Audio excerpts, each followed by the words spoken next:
Résumé du traitement actuel. Léonie passait de plus en plus de temps à penser aux mémoires qu'elle devait écrire sans pouvoir s'atteler à sa rédaction. Chaque fois qu'elle voulait s'y mettre, mille autres petites choses lui passaient par la tête qu'elle voulait encore faire rapidement avant, et elle remettait donc sa tâche principale de jour en jour, en se disant qu'elle serait plus reposée et en meilleure forme pour s'y attaquer le lendemain et qu'elle pourrait alors faire 2 jours de travail. Le temps a passé ainsi et, avec le temps, la pression de ce qu'elle avait à faire augmentait aussi de jour en jour. Elle ressentait de plus en plus de stress et de tension en elle, jusqu'à ce qu'elle n'ait plus d'issue par elle-même et elle ait le accent aigu consulter un psychothérapeute en qui elle avait confiance. Le docteur Jérôme l'a d'abord surprise en lui expliquant qu'elle pouvait aussi bien ne pas écrire son mémoire si c'était ce qu'elle voulait. Elle a donc dû lui expliquer à quel point ce mémoire était important pour elle si elle voulait terminer ses études. En cherchant les bons mots et les bons arguments pour lui faire comprendre l'importance de ce mémoire, elle a fini par se laisser convaincre elle-même. Le docteur Jérôme lui a alors imposé de tenir un journal de travail dans lequel elle devait noter toutes les distractions qui se présentaient à elle lorsqu'elle voulait se mettre au travail et leurs conséquences positives et négatives. Elle s'est attachée à le faire méticuleusement, et elle est arrivée toute contente en avance à son rendez-vous pour le montrer au docteur Jérôme, sans se douter qu'une nouvelle surprise l'attendait. Bonjour Léonie, vous êtes ici très tôt aujourd'hui. Bonjour docteur Jérôme. J'ai tellement hâte de vous montrer le cahier avec toutes les notes que j'ai prises.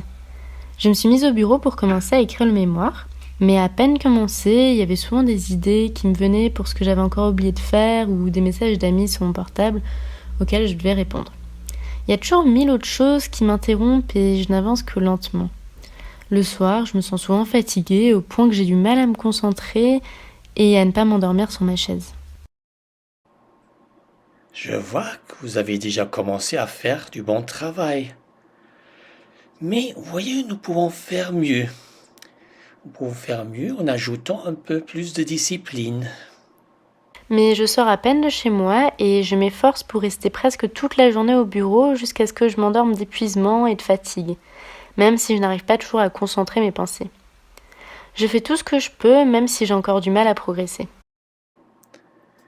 C'est justement la discipline dont vous avez besoin.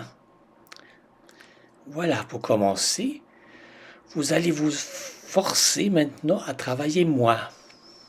Je ne comprends pas, vous me dites de travailler moins alors que la date limite pour rendre mon mémoire s'approche de jour en jour ?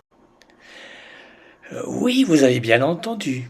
Choisissez 2 heures de travail par jour. Il est important que ces 2 heures soient appropriées. Alors soyez bien réaliste. Si vous ne pouvez pas rédiger votre mémoire pendant plus d'1 heure d'une manière efficace, vous devez vous fixer maintenant un maximum de 2 créneaux d'1 heure par jour. Et en dehors de ces 2 créneaux, vous n'avez pas le droit de faire quoi que ce soit avec votre mémoire. Et il est important que vous respectiez strictement ces temps et que vous les inscrivez aussi dans votre cahier. Une fois le temps est écoulé, même si vous ressentez encore envie de continuer à écrire, vous devez vous arrêter. Vous êtes sérieux ? Oui, je suis très sérieux. Vous devez absolument respecter ces temps. Et vous les gardez bien notés dans votre cahier.